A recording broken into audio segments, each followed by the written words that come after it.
The Australia Zoo Rescue Unit is on the front line, saving local wildlife and bringing them to our hospital for much needed care. Today, we're jumping in the car with Erica and Riley to see firsthand the heroic actions of our wildlife warriors. Okay, so I'm just going to make a phone call to Alana, who has a water bird with one leg is straight out and unable to fly or move. So we will find out what is going on with this poor bird. I'm just calling up about the bird that you've got there that's not doing too well. Yeah, so it's just on my neighbours, just a couple of doors down on their driveway. I noticed this morning on my morning walk a couple of hours ago. Yeah. And it just can't seem to stand up, and one leg seems straight, out straight, and struggling. Yeah, for sure. No, thank you so much for reporting it.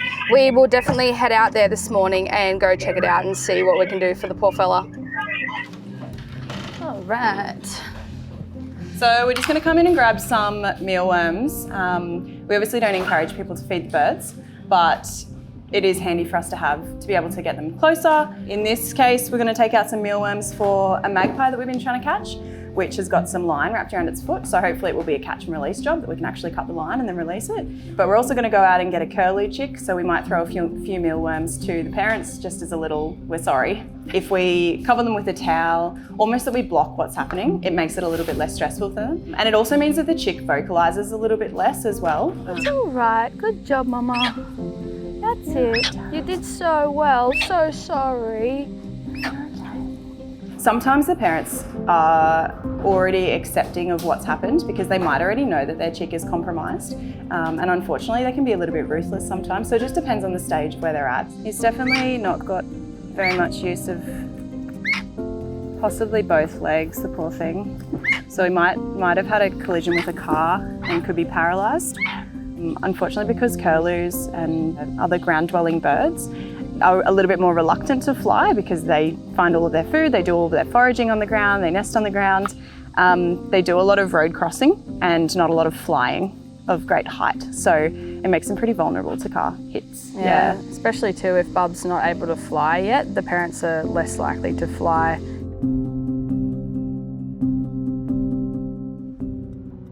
All right, so we have a flying fox in Maroochydore. It's apparently hit a window and is now roosting right outside their door, making it difficult for people to use the door. That is an interesting one. So we'll grab our bat stuff. We might take a net. Yeah, just in case. So with bats, we have a kit that has our gloves and also sleeves in it so that we're protected from a scratch or a bite from them. Flying foxes can sometimes carry the Australian bat lyssavirus, a rabies-related virus. It can be harmful to people if they are scratched or bitten, so it's important to admire any species of bat from a distance. Pretty much just going to go in there. If he's hanging up, I'm going to go try and grab his little feet, and then hopefully he will just hang and I'll be able to just pop him straight in the basket.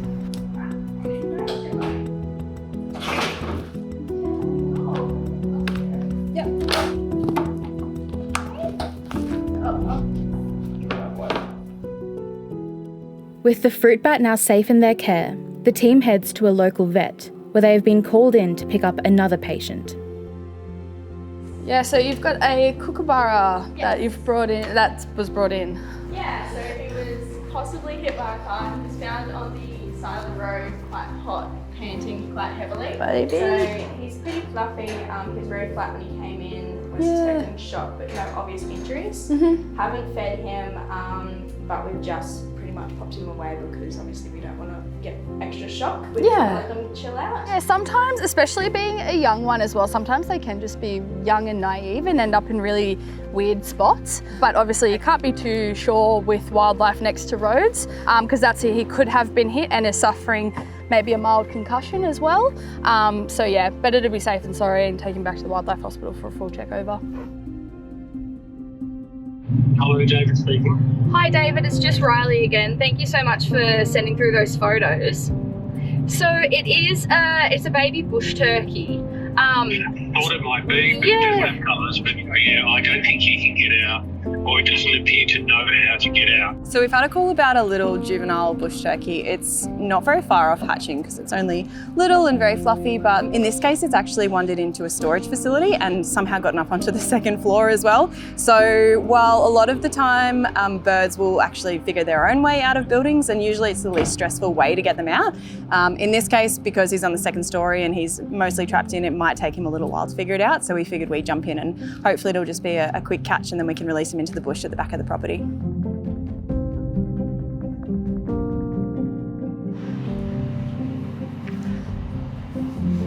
Don't panic. Hang on, don't panic. Okay. Got him? Yeah. Hopefully we'll find him a nice bit of bush to go and living out there, not in the storage container. Well, what we might do is, seeing as he's only young and he's not going to be too territorial, we don't want to take him too far, but we might take him just over where we can access this nice strip of bush. This looks like some good turkey territory for our little friend Keith to live. I know, you're so excited. You gotta go this way. Bye, Keith. Have a nice life. All right, we're ready to get back on the road. After a busy morning, the rescue truck is full of animals in need of care. Erica and Riley return to the wildlife hospital to hand over the new patients. Kookaburra and Curlew. We've got a few animals for you. We've got a young curlew who doesn't seem to be able to use its legs at all. We've got a little red flying fox who hit a window last night, or early this morning, and was hanging on a little clothes horse. Yeah, but seems pretty active. Like, did have a little fly around a small little balcony area before we got in.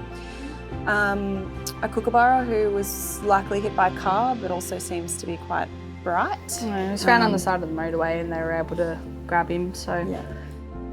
Thanks to the Australia Zoo Rescue Unit, these animals can be treated at our wildlife hospital and released back into the wild.